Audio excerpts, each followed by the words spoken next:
जो भजन में प्रधान भाव रखे हुए वही उत्तम भाग्य वाले। श्रीपाद कह रहे मंद प्रज्ञास्त एवात्र मंद भाग्यास्त। अगर मंद बुद्धि तो मंद भाग्य, और तीव्र बुद्धि आप भजन के लिए निकले भजन। जब हम देखा कि शून्य जैसा हो गया मन, न मंत्र पकड़े न नाम पकड़े कुछ नहीं, बस वो भी जिद्दी है। अरे तूफान को रोक लेना सहज है, हिमालय को उठा लेना सहज है, लेकिन मन को रोक लेना ऐसा हमने योग वासिष्ठ में पढ़ा है। अब वो शून्य हो गया, जब जिद की शून्य हो गया, ना मंत्र पकड़ रहा है ना कुछ पकड़, एकदम खड़े हो गए, पद गायन शुरू किया। अब तेरी जरूरत नहीं, जोर जोर से पद गायन। ऐसे थोड़ी इस पर ऐसे थोड़ी चढ़े बैठे रहेगा, आज समय 24 घंटे चढ़े बैठे।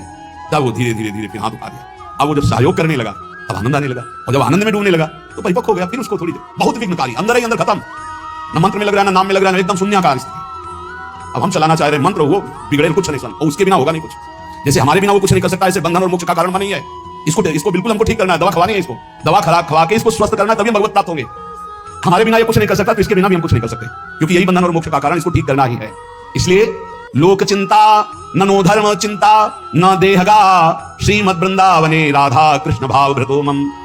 श्री वृंदावन में यदि आपको आने को मिला है, सत्संग मिला, धामवास मिल रहा है, अब मन से तुमको निकालनी लोक चिंता न नो धर्म चिंता न देहगा, खाली करो, यही करना। लोक चिंता नहीं होनी चाहिए, कल क्या होगा, आज का तो काम चल गया, अगला महीना कैसे काम चलेगा, ये अगर चिंता है तो तुम्हें भगवान का भरोसा नहीं। ये भजन के समय ज्यादा प्रपंच रचेगा, किसका देना है, किसका लेना है, किसने कब 10 साल पहले किसने गाली दी थी, 10 साल पहले, वो सब याद करवाएगा। मन जलेगा, उसने ऐसा क्यों कहा था, उसने पकड़ो इस समय मंत्र जपने के लिए बैठे, प्रपंच करने के लिए बैठे। नहीं देखो ना, यही करता है। आप जब बिल्कुल एकाग्रता पूर्वक टीवी देखते हुए तो फिर बढ़िया है, फिर कोई परेशानी नहीं। एक कुर्सी में और आदमी बैठा लो, फिर माला ले लो, कोई परेशानी। ये हम उनकी बात कर रहे हैं, वशंगोहम असंग होकर मंत्राकार वृत्ति कर रहे हैं उनकी, तब इसकी असलियत समझ में आती कि मन हमारा इस समय दोस्त है या दुश्मन। भजन के एकदम विरुद्ध खड़ा हो जाता है। लोक चिंता, अभी क्रियाओं की भी चिंता करो, भजन हो जाएगा, अभी तो वो करना है, अभी वो करना है। वो जिस समय भजन में बैठो उस समय ये सोच लो कि अगर आसपास आग लग जाए तो भी हम नहीं उठेंगे। आसपास आग लगी हो तो भी नहीं उठेंगे। योगक्षेम हम करने वाले भगवान मुझे उठाया के या आग को शीतल करें, उनका विषय है। और सच्ची कहते हैं जब चल रहा है तो अग्नि की भी ताकत नहीं कि आपके रोम को झुलसा दे, यदि सत्य भाव में स्थित हो। प्रहलाद जी को आग में झोंक दिया गया, कबीरदास जी को आग में झोंक दिया गया, कुछ नहीं हुआ, क्योंकि आग में जो दायिका शक्ति है वो प्रभु के द्वारा दी गई है, प्रभु ने ही प्रकट की है। पूरी लंका जल गई, हनुमान जी महाराज की पूछ के बारे में भी झुलसन नहीं हुई। क्यों? ताकर दूत अनल के सिरजा जला न सोते कारण गिरजा। बोले उनके दूत है जिन्होंने अग्नि का सृजन किया है, अग्नि की रचना की, जिन्होंने अग्नि को प्रकट किया है, अग्नि में जो दायिका शक्ति दी है। लोक चिंता ना, अगर आपको भगवत प्राप्ति करनी है तो तुम्हें कल की चिंता नहीं करनी। अभी वर्तमान में जो कर्तव्य है भजन, मन को परमात्मा तत्व में लगाना, और शरीर से जो भी क्रियाएं हो कुछ समय तो ऐसा रखो जो क्रियाहीन भजन हो। शांत, हम तो कहते हैं माला भी मत लो उस समय, ईमानदारी वाला भजन करें, शांत बैठ जाओ, बस केवल आंखों के सामने मंत्र चलाओ, चाहे आंख बंद करके चाहे खुला करके, और देखो कहां जाता है। जहां जाए फिर इसको दौड़ा के लाओ, इसी मंत्र पे जहां जाए फिर दौड़ा के लाओ बार बार। मंत्राकार वृत्ति 10 मिनट ऐसा साधन करोगे तो कई घंटे के भजन का फल मिल जाएगा। देखते हुए 10 मिनट भजन करोगे तो कई घंटे जब का फल मिल जाएगा। बहुत प्रभाव है मानसिक चिंतन करते हुए मंत्र जपने का। पर उस समय लोक चिंता ना, और ना धर्म चिंता कि अभी हमारा ये कर्तव्य है, उस समय नहीं। और ना देहेगा, बड़ा दर्द हो रहा है, ये दर्द हो रहा है, वो दर्द हो रहा है। तुम्हारे किसी के दर्द तो कभी कभी होता होगा, हमारा दर्द का तो संबंध हो गया है, दर्द से हमारा तो संबंध हो गया। जैसे तुम्हारा स्वाभाविक कभी बुखार आ जाए तो शरीर में पीड़ा होती ना, ऐसी हमारे तो रोज बनी रहती है। इसके ऊपर उठे तब कांखना आएगा, बहुत दर्द हो रहा है, ये ऐसा आएगा। जितना तुम्हें कांखने पे आता है उतना तो रोज हमें रहता है, उतने का तो अभ्यास है शरीर को। उसके ऊपर जब होता है तब पकड़ के चलने की बात आती है। देहगा, और आप सच्ची मानो ऐसी स्थिति में भी गुरु कृपा से, गुरु प्रसाद से जो बैठने की, जो टहलने की, जो चिंतन की दिनचर्या, उस पर कोई फर्क नहीं। वैसे ही देह की भी चिंता नहीं करनी, धर्म की भी चिंता नहीं करनी, लोक की जीवन की भी चिंता नहीं करनी। कूद पड़ो इस मार्ग में, कूद पड़ो, खजाना ही खजाना हाथ में आ जाएगा। श्रीपाद कहते हैं जब कोई ऐसे भजन करता है तब उसके अंदर भावना श्यामा श्याम की जागृत होती है, तब भावोत्सवेन भजताम रस काम धेनु। संत वाणी, महापुरुषों का प्रत्येक वचन भगवत प्राप्ति के लिए बहुत अमृतमय सहायक है। कह रहे हैं अंधी करोमि भुवनम बधरी करोमि धीरम सचेतन अचेतनताम नयामि कृत्यम न पश्यति नयेन हितम शृणोति धीमान धीतमति न प्रतिसंदधाति। जो व्यक्ति बात बात पे क्रोध करता रहता है वो अपने भजन को छीण कर देता है, उसका भजन फलदायी नहीं हो पाता। अंधी करोमि, वो अंधा हो जाता है और ऐसे बात बोल देता है, ऐसी क्रिया कर देता है, ऐसी चेष्टा करता है, ऐसा संकल्प बना लेता है, उसका भजन छीण हो जाता है। क्रोधी पुरुष का भजन छीण हो जाता है, वो भगवत प्राप्ति कराने में समर्थ नहीं होता। अंधी करोमि भुवनम बधरी करोमि, गुरुजन उसे बोले समझावे तो उसको गुस्सा आ जाएगा, वो बहरा हो जाता है, उनकी बात नहीं, वो अंधा हो जाता है, वो चेतन होते हुए जड़ हो जाता है। बस वो मैं ऐसा कर सकता हूं, मैं ऐसा कर दूंगा, वो अपने परम कर्तव्य को भूलकर अहित की बात बोलना लगता है, गाली गलौज करना। इसलिए बुद्धिमान पुरुष को चाहिए, जो भगवत प्राप्ति करना चाहता है, इस क्रोध रूपी शैतान से बचे। ये आ गया तो ना गुरुजनों की बात सुनेगा, ना देखेगा, ना समझेगा, जड़ जैसा हो जाएगा और बहुत गंदी गंदी बातें बोलने लगे, गाली गलौज, अपराध प्रवृत्ति, हिंसा आदि। जो उपासक भगवत प्राप्ति करना चाहता है इस क्रोध से बचे। क्रोध बहुत ही हानिकारक है।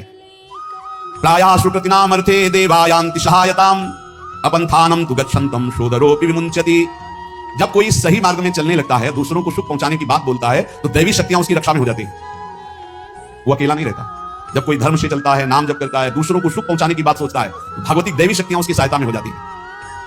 और जब कोई कुमार्गामी होता है, अपंथा नाम तु गच्छन्तम, गंदे आचरण में चलता है, तो उसका अवसर पर सगा भाई भी साथ नहीं देता है। दैवी शक्तियों की तो बात क्या जाने दो।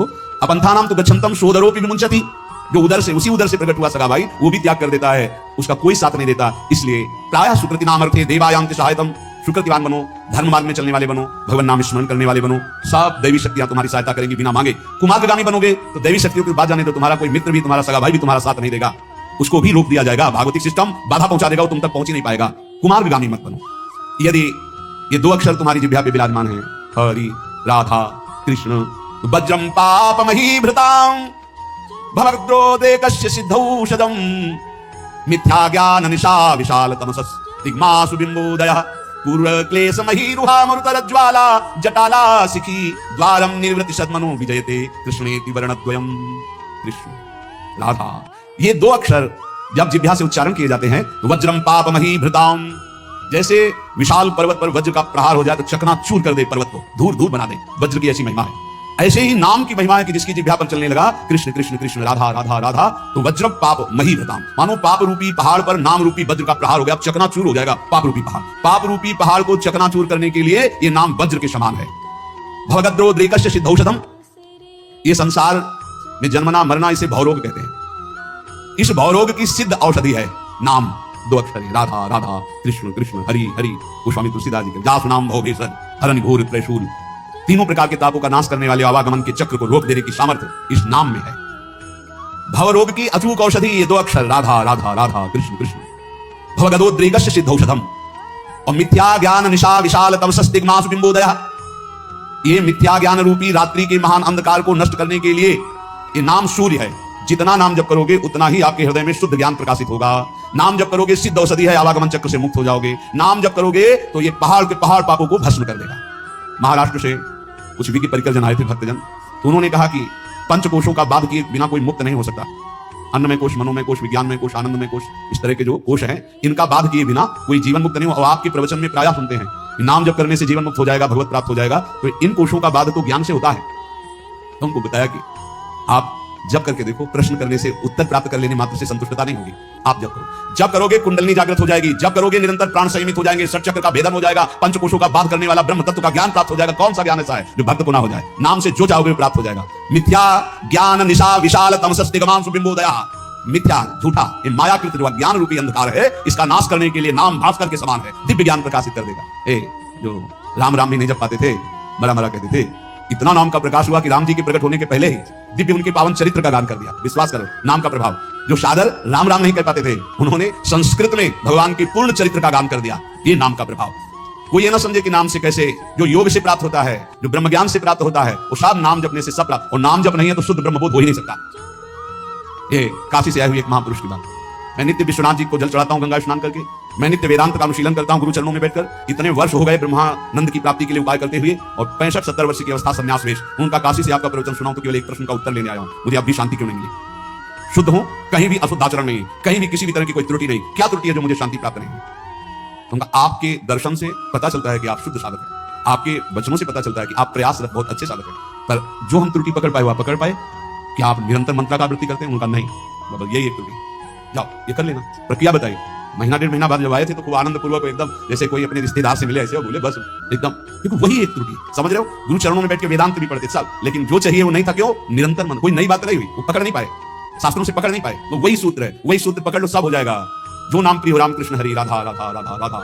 पाप रूपी पहाड़ को नष्ट करने के लिए वज्र, जन्म मरण रूपी रोग को मिटाने के लिए अचूक औषधि, अज्ञान अंधकार रूपी रात्रि का नाश करने के लिए भुवन भास्कर। कौन? बोले नाम। क्रूर क्लेश महीरुहा मूर्तर ज्वाला जटाला सिखी। ये क्रूर क्लेश रूपी जो हमारे कर्म हो चुके हैं, बड़े बड़े भयानक वृक्षों के रूप में है, इसके लिए नाम प्रचंड ज्वालामयी अग्नि है, पूरे वन के वन को भस्म कर देगी। एक वृक्ष की क्या, ये हमारे क्रूर क्लेश देने वाले जो कर्म जमा है, ये वृक्ष नहीं, पूरे वन के वन समझो जमा है। इनको भस्म करने के लिए अग्नि चाहिए। वो अग्नि कौन है? नामाग्नि। द्वारम निर्वृति सद्मनो विजयते कृष्णेति वर्णद्वयम्। परमानंद निकेतन के द्वार में पहुंच चुके हो यदि नाम जपना शुरू कर दिया, राधा राधा कृष्ण कृष्ण, इसलिए इन दो अक्षरों की सदा जय हो। जिसकी जिह्वा पर विराजमान होते हैं उसकी सदा जय होती है। कहने भाई वृंदावन मत जाना, क्यों? बोले हम पहले से तुम्हें सावधान कर रहे हैं, एक चोर रहता है वो तुम्हारे चित्त को चुरा लेगा।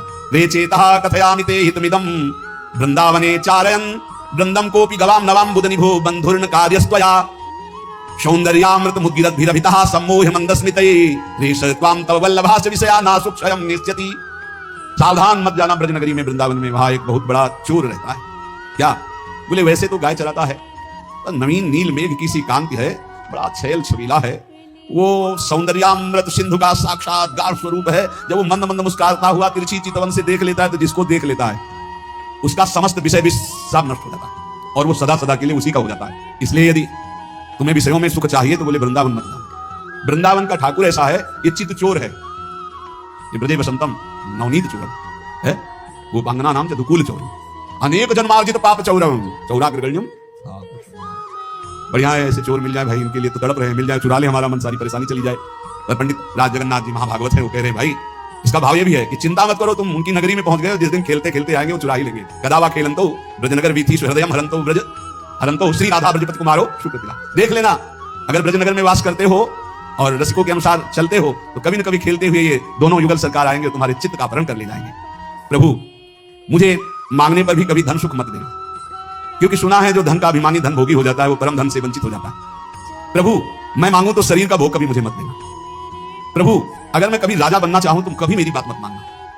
प्रभु मैं एक अभिलाषा करता हूं कि जहां से आपके भक्त चढ़ते हैं आपके दर्शन के लिए मंदिर में, प्रथम सीढ़ी मुझे बना देना जिससे हर भक्त की चरण रज हमारे ऊपर पड़े। मैं चाहूंगी तो मुझे धन सुख मत देना, शरीर सुख मत देना, राज्य सुख मत देना, परम पद मत देना। क्या चाहते हो? तो बोले आपके मंदिर में जब दर्शन करने भक्त जाते तो पहली सीढ़ी से पादुका उतार देते। ये भक्तों का लक्षण, कभी मंदिर की सीढ़ी में पादुका पहन करके नहीं चढ़ा जाता। इतना चप्पल जूता से प्यार है, एक दो बार तो रोकना पड़ा है, बोले चप्पल पहन के नहीं जा सकते। बोले अच्छा तो चप्पल हाथ में ले लीजिए। हाँ ठाकुर जी के सामने जा रहे हैं लोग, फूल माला लेके तो चप्पल लेके जा रहे हैं, ऐसे देखे गए हैं, इतना प्यार है। और अगर बाहर उतार गए तो दर्शन ठाकुर जी के करें, ध्यान में चप्पल है तो पहन ले जाए, पहन ले। हमें लगता है कि अगर आसपास कहीं रुके हो तो वहां से नंगे पैर जाना चाहिए ठाकुर जी के दर्शन। इतना तो सौभाग्य ले लो, सिर भर जाऊं उचित मोरा सबसे सेवक धर्म। और मंदिर की प्रथम सीढ़ी से पादुका न पहने, ये पक्का इतना तो समझ लो। वैसे भी 32 सेवा अपराधों में है पादुका पहन करके दर्शन करने जाना। प्रथम सीढ़ी से वहां दरवाजे तक पहन करके जाते हैं, काटा पड़े क्या वहां? प्रथम सीढ़ी के पैर से पादुका उतार, तो कोई ले जाएगा तो घर में रख के आओ ना। इतना प्रिय पादुका है तो उसको फिर, अरे ठाकुर जी के आगे प्राण भी प्रिय नहीं है, ले जाएगा बेचारा। चार दिन तुम पहने, 4 दिन वो पहन लेगा, तुम तो बाबा जी तो फिर कोई दे देगा। वैसे तुम बिल्कुल अपने घर में उतार के जाओ, नंगे पैर जाओ, अरे ठाकुर जी के दर्शन करने। यहाँ बमूल का बंद थोड़ी है कि बड़े बड़े कांटा पड़े, थोड़ा तो कष्ट सहो। प्रभु मुझे मंदिर की प्रथम सीढ़ी बना दीजिए जिससे भक्त की चरण रज मेरे ऊपर पड़े। जब चरण और भक्त के मेरे ऊपर बार बार पड़ेंगे ना और वो दर्शन करके फिर लौटेंगे, दर्शन करने जा रहे हैं, प्रभु मुझे बहुत सुख मिलेगा। इससे बड़ा कोई मुझे पद नहीं लगता कि रोज सैकड़ों हजारों भक्तों की चरण रज हमारे ऊपर पड़े। नाथ या जिसमें भक्तजन पा करके अपने पात्र धोते हो, इसी कुल शिखर अलवार नाम के महाभागवत है, भक्तजन जिसमें पाकर अपने पात्र धोते हो उस नाली का कीड़ा बना दे जिससे मुझे भक्तों की जूठन खाने को मिलेगी। कैसे भक्त है सोचो। मुझे धन शरीर सुख राज्य पद परम पद नहीं चाहिए, आप उस मंदिर का प्रथम सीढ़ी बना देना जिसमें भक्तजन चरण रखें। या फिर प्रभु दूसरी मांग, जिसमें भक्त प्रसाद पाके अपने पात्र मार्जन करते हैं उस नाली का कीड़ा बना देना जिससे मुझे उनकी जूठन पाने को मिलेगी। प्रभु अगर ऐसा भी ना हो तो जिस बगीचे से आपके फूल जाते हो आपके श्रृंगार के लिए, तो मुझे कोई पुष्प का पौधा बना देना कि मैं आपका फूल बन जाऊं आपके लिए और आपके श्रृंगार के काम में आऊं। देखो माता चाहे पुत्र उपद्रव करे या सौम्य हो, वो दुलार ही करती है, रीझ कर या खींच कर, जैसे भी हो। प्रभु मेरी बात मान लो, मैं हूं तो बच्चा आपका, रीझ जाओ तो मुझे दे दो, खींच जाओ तो मुझे दे दो। ये प्रभु मैं रोता चिल्लाता छटपटाता रहूंगा जब तक आप मुझे ये नहीं दोगे। नाथ तुम चाहे जितनी उपेक्षा करो, ध्यान दो या ना दो, मैं चिल्लाता रहूंगा और जोर जोर से पुकारता रहूंगा, क्योंकि मेरी दूसरी गति नहीं। मैं भक्त चरण रज, भक्त जूठन या आपकी सेवा, यही परिणाम चाहता हूं। प्रभु यदि आप प्रीतम हो, सबके सामने मेरा तिरस्कार करो और परित्याग करो, तो क्या मैं मान लूंगा कि मेरा परित्याग कर सकते हो आप? ये भक्तों की ठसक होती है, जाओ हम तुम्हारा त्याग करते हैं, तो हंसी आ जाना चाहिए।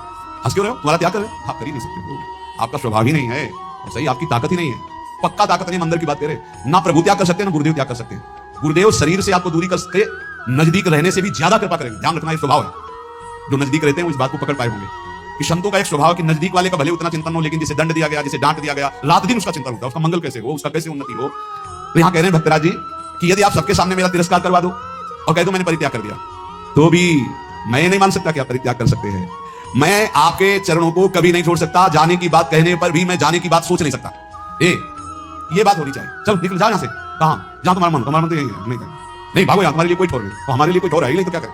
न बाहर ठोर है, यहाँ ठोर है, तो ठोर तो हमारी यही है। तुम चाहे मेरी और आंख उठाकर ना देखो, पर मैं केवल तुम्ही को देखूंगा।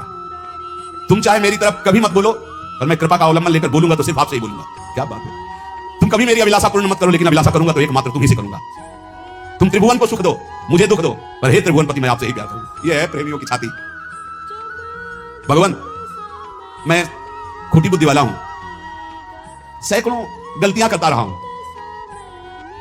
आप बड़े कोमल स्वभाव वाले हो और बड़े दूर परिणामी हो, दूर की बात सोचने वाले हो, मैं खोटी बुद्धि वाला हूं। देखो प्रभु, जिनके रोग होता है सैकड़ों प्रकार की औषधियों के चक्कर में पड़ते हैं, क्लेश उठाते हैं, रोग मिटाना चाहते हैं, और हमने पकड़ लिया एक महान औषधि, नाम रूपी रसायन का निरंतर पान। इसलिए प्रभु खोटी बुद्धि वाला हूं, पर छोटी बुद्धि वाला भी हूं। छोटी बुद्धि में ज्यादा बातें नहीं आती, हम तो बड़े प्रेम होते। हमने तो आपका छोटा बस नाम पकड़ लिया है, राधा राधा कृष्ण कृष्ण, ये रसायन पान कर रहा हूं। और गोविंद अब आपसे कहता हूं निकल के दिखाओ, फंसा लिया भगवान ने। खोटी बुद्धि वाला हूं, बहुत बुरा कर्म किया हूं, छोटी बुद्धि वाला हूं। जैसे लोग के रोग होते तो सैकड़ों औषधियों के चक्कर में पड़ते हैं, वो बड़ी बुद्धि वाले, हम छोटी बुद्धि वाले, एक औषधि में पड़े, नाम औषधि। नाम को पकड़ लिया, अब नाम को पकड़ लिया तो तुम निकल के दिखाओ, जाओ निकल के। ये खास ठसक होती भक्त की, नाम ने तुमको भी मोहित कर रखा है। पीने वाला तो छक ही जाता है इसमें, और उसको जो छू ले, जो सानिध्य, वो भी छक जाता है। इसलिए मैं कभी आपके द्वारा दी हुई सुदीर्घ यातनाओं से भयभीत होने वाला नहीं, मैं आपकी धमकियों में आने वाला नहीं। भगवान से कह रहे कि मैं तुम्हें छोड़ दूंगा, मैं तुम्हें त्याग दूंगा, तुम खोटी बुद्धि के हो। नाथ अब आलस्य को दूर करके बस आपके नाम का निरंतर जप करते हुए आपको दया के लिए विवश करूंगा, रोता रहूंगा, पुकारता रहूंगा, राधा राधा राधा। कभी तो भनक पड़ेगी कान में, कभी तो दौड़ के आना ही पड़े, विवश कर दूंगा आपको। ये बहुत बढ़िया बात मिली है।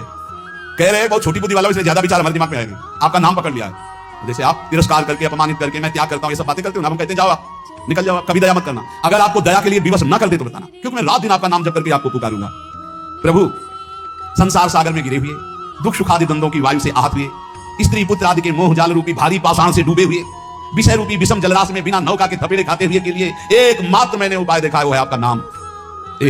सत्संग का सार रोज का निरंतर नाम जप करो। प्रभु के आश्रय में ऐसे दृढ़ रहो कि प्रभु भी छोड़ दे तो आप ना छोड़ो, सब छोड़ दे तो बात क्या, प्रभु भी अगर आके कह दे, पर आके कहना होगा। यही हमारा चमत्कार होगा नाम का। आओ कौवा के को छोड़ते हैं, अरे अब किसी से गिड़गिड़ाने की जरूरत नहीं, अपने पास नाम मिल गया, नाम सुकृत धन अपनी जीवन, गुरुदेव ने बलवान बना दिया। रात दिन नाम जप करो, जिद्दी स्वभाव रखो। अब भगवान भी हाथ छोड़ा के भागना चाहे तो जाओ, आपका नाम हमारे पास, देखते हैं कब तक भागोगे। तो पतंग की तरह खींचते नजदीक चले आएंगे, भाग ही नहीं सकते, विवश हो जाए। कह रहे हैं आपको कृपा के लिए, दया के लिए विवश कर दूंगा। कैसे? रो रो के राधा राधा राधा, आपको विवश कर दूंगा। इसलिए निरंतर नाम जप करो। बहुत कम समय है, मृत्यु नजदीक आ रही है, दुख का भारी कोई न कोई दरवाजा खुलने वाला है। व्याधि मंदिरम, ये व्याधि का मंदिर, कोई ना कोई दरवाजा खुलने वाला है। अभी स्वस्थ हो तो ज्यादा उपद्रव मत करो, इधर उधर की गंदी आचरणों के ढेर मत लगाओ, नहीं तो आगे जो दरवाजा खुलेगा रोग का ना, फिर होश उड़ जाएंगे। होश उड़ा दो माया के, ये जन्म ऐसा है। होश उड़ा दो माया के नाम के बल पर। जैसे माया का बल कौन? हरि, ऐसे मेरा बल कौन? हरि। तो कोई कमजोर योद्धा थोड़ी हो, माया बहुत बलवती, तो तुम किसके हो? ममैवांश हो, भगवान के अंश। माया भगवती मां की तरह प्यार करने लगेंगी। होश उड़ा दो माया भगवती के, जो परास्त करने वाले हैं। वो कैसे? नाम कीर्तन से, भगवत यश गान से, भगवान नाम जप से। जीवन का सार निरंतर नाम जप चलता रहे, एक क्षण भी मत छोड़ना, नहीं घाटे में हो जाओगे। ये घाटा कभी पूर्ण होने वाला नहीं।